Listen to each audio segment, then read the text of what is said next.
മാമ്പഴ സീസൺ തുടങ്ങിയപ്പോൾ തൊട്ട് ഈ ഒരു റെസിപ്പി ഞാൻ എന്തായാലും ട്രൈ ചെയ്യുമെന്ന് വിചാരിച്ചിരുന്നു കേട്ടോ. അങ്ങനെ ഈ ഒരു തോങ്കോങ് റെസിപ്പി ആയിട്ടുള്ള മാംഗോ സാഗോണ് ആ ഒരു റെസിപ്പി. അതിന് ഒരുപാട് ഇൻഗ്രീഡിയൻസ് ഒന്നും വേണ്ട. ആദ്യം നമ്മുടെ ചവ്വരി ഒന്ന് വേവിച്ച് മാറ്റി വയ്ക്കുക. പിന്നെ നല്ല പഴുത്ത മാമ്പഴം വേണം. അത് ചെറിയ കഷ്ണങ്ങളായിട്ട് മുറിച്ച് ഒരു ബൗളിലോട്ട് ഇടുക.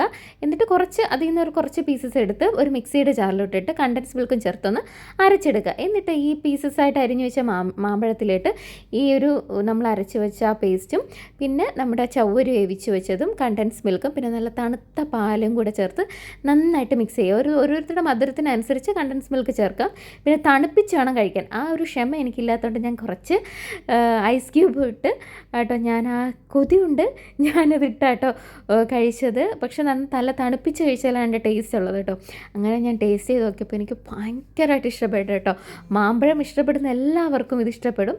അപ്പോൾ എല്ലാവരും ഒന്ന് ട്രൈ ചെയ്ത് നോക്കണേ. അപ്പോൾ ബൈ.